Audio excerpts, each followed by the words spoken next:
Oops, let me get out of this. Our lesson on 2.2 for trig is going to talk about trigonometric functions of an acute angle. So first, a little bit of notation that we need to talk about. 1 degree is a part of a full rotation. So 1 degree would be 1 out of 360 parts of a full rotation. Now you can take a degree and make it into a smaller component, just as you can take a mile and break it into feet and break the feet into inches and so on and so on. So for degrees, we can take a degree and break it into what we call a minute. So this is a little confusing the way it's written, mostly because of the copy I have is really cruddy. But 1 degree is the same thing, get my pen to work, as 60 minutes, and we use minutes to, with a little apostrophe looking thing. And that's the same thing. Since there's 60 minutes in a degree, there's also something called seconds, which I know sounds a lot like time, but there's 60 seconds in a minute. So 1 degree is 60 minutes, and then it's the same thing as 3,600 seconds. So that's basically what all this is telling you right here. So when we see 52 degrees 10 minutes, it's written like this: 52 with a degree symbol and then 10 with a little apostrophe. 5 degrees 27 minutes 30 seconds can be written like that. And then 13 degrees 24 minutes 15 seconds is written like this. When we go to work on our calculator, it's a little confusing, and let me show you a couple things actually on our calculator. There he is. Whoops. So on your calculator, there are a couple ways we could type in, let's say the first example of 52 degrees and 10 minutes. You can type 52, and then since it's 10 minutes, you can say 10 out of 60. And that would be the decimal interpretation of 52 degrees and 10 minutes. Now there's another thing on your calculator, and forgive me a minute while I'm trying to find where it's at.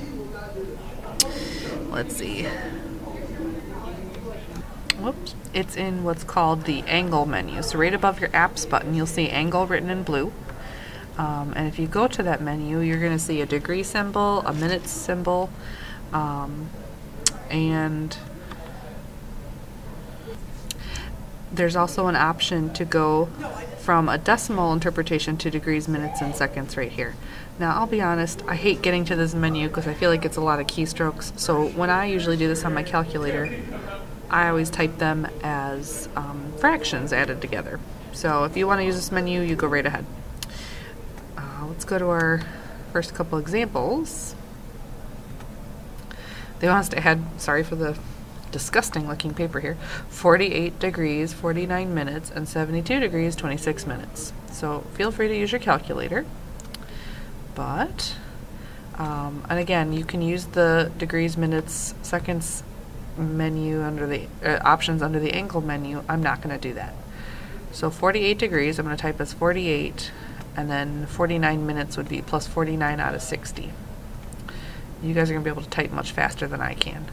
Now, I didn't put that entire thing in parentheses, but I sure could. Since I'm only adding everything, it doesn't really need the parentheses. And then 72 degrees and 26 minutes would be written as that. And you're going to get a decimal amount of degrees. So 121 degrees and 0.25 is left over. Now, you can probably imagine how many minutes 0.25 of a degree is, but if you can't, I want you to write 121 down on your paper, and then take away the 121 on your calculator, leaving you with just that part. And then to convert that back to minutes, we're going to multiply it by 60. So our answer here is 121 degrees and 15 minutes. Sorry for the bell. Now the next example is, let's see, is a subtraction problem. So we are going to definitely use parentheses here. So 24 degrees, 14 minutes, I'm going to write as 24 plus 14 divided by 60. That would be the 14 minutes. And notice the parentheses around the first measurement. Oops, I did this backwards, didn't I? We're supposed to put 90 minus that. So I'm going to go and I'm going to insert. It's kind of a pain to insert things on the oh, goodness. All right, there we go. Oop, so I gotta insert a subtraction sign. Now we have the right problem. Sometimes it's easier just to go ahead and retype it. Now again, you're gonna get 65 degrees and then some fraction of a degree. So we're gonna change that to minutes by taking away the whole number of 65, write that down on your paper, and then we're gonna multiply the remaining decimal by 60 to convert it to minutes, and it comes out to an even 46 minutes. So what did we have here? 65 degrees, and I already forgot what it was. 46 minutes. Oy.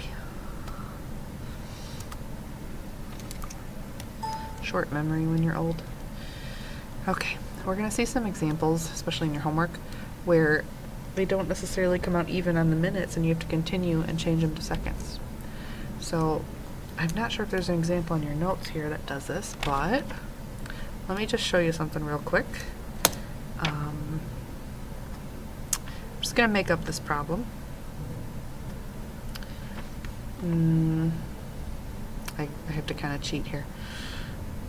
60 plus 5 divided by 60 plus 2 divided by 3,600. Okay. Pretend you didn't see me do that. So if I had to convert 60.0838 repeating into degrees, minutes, and seconds, we know it's 60 degrees, so I'd take that away, and I'd multiply the remaining decimal by 60, and that means I have 5 minutes. And then if you notice, there's still a decimal component. So take away the 5, and then one last time multiply by another 60, which in essence is multiplying this original decimal by 3,600. And that's how many seconds you have. So our answer to that problem would have been 60 degrees, 5 minutes, and 2 seconds. There might be something like that on your homework. That's why I wanted to show you that. Okay, moving along. To convert 27.25 to degrees and minutes, we've kind of almost done this. 27.25. We would take away the whole number, so we take away the 27 degrees, and then multiply your fraction or decimal here by the 60. So it's 27 degrees and 15 minutes. Now, some of you are going to want to, whoop, that's not the notation I want you guys to use, sorry. I want you to put a minutes marking right there. Now, some of you are going to decide to use your calculator for this. So if you pulled up on the angle menu, and this time you would choose, oh geez, you got to type the original problem in first. 27.25, sorry about that. Then pull up the angle menu. Now you guys are, oy, you guys are much younger than me, so you're probably really good at doing this fast on your calculator. But notice it gave you the answer of 27 degrees, 15 minutes, and 0 seconds. Personally, I'm faster just typing them in like you just saw me right before I did that menu. Whatever works for you. Okay, example 4, 10 degrees, 45 minutes. If I use that menu, you could do what we just did, degrees, minutes, seconds, or you could say, oh, other way around, excuse me. We'd have to do it the other menu, part of the menu. Man, I'm on a roll today. 10 plus 45 divided by 60 is what I was going for. Now they wanted decimal degrees, so this is actually our answer. Our answer is 10.75. Sometimes you'll want decimal degrees and sometimes you won't. Alright, let's try the next set of problems. Okay, we're going to find a trigonometric value for certain angles. And the first example says, use a calculator to find the cosine of 37.8 degrees. So the first thing I need you to do is go to your mode and make sure your calculator is in what we call degree mode. So go over to where it says degree and highlight it by hitting enter. So now when I type in cosine of 37.8, it understands that the 37.8 is actually degrees and not what we call radians. So go ahead and write down your answer. Does it tell you where to round? It does not. Those are 3 sig figs, so let's get a good habit of rounding to 3 sig figs if it starts with 3 sig figs, so 0.790.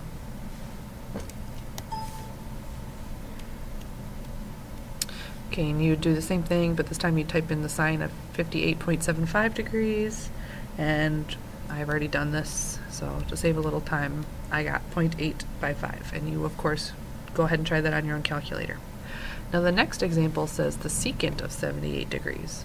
Now we don't have a button for secant on our calculator, but we know that secant is the reciprocal of cosine. So what we could type in is 1 over the cosine of 78. So just so we know how this looks on our calculator, you type 1 divided by, and then you don't really have to use extra parentheses other than what they provide. So 4.8 would be a good answer. Does it tell you to round anywhere else? I can't remember.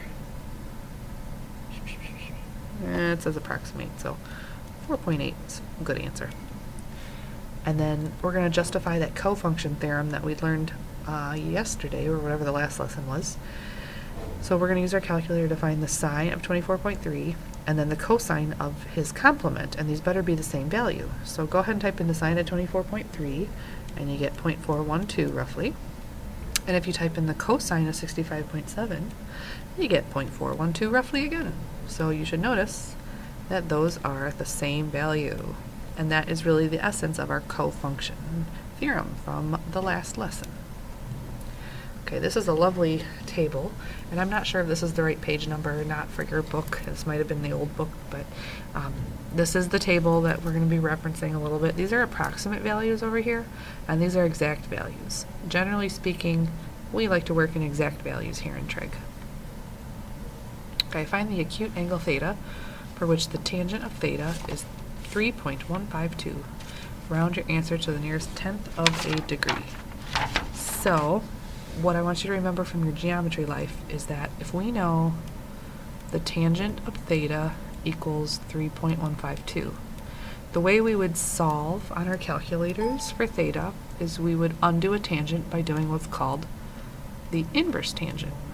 And you would, of course, apply it to both sides.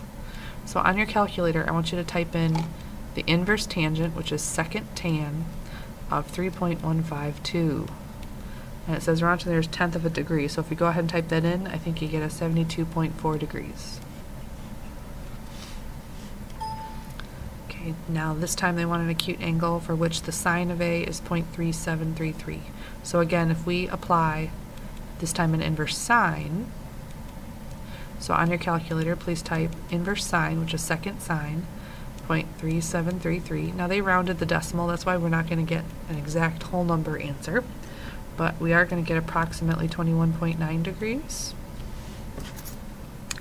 And then similarly here on example 11, it gets a little trickier because they give us the secant of B is 1.0768. Remember, secant is 1 over cosine of B. Now this is a little complicated. If you think of this as a proportion, we can kind of take this guy and flip him around. So if I take this whole proportion and kind of flip them upside down, I'd end up with the cosine of B is 1 over 1.0768. And now if I try to solve for B, or there might be a beta symbol, if I did the inverse cosine of both sides, I would get our right answer.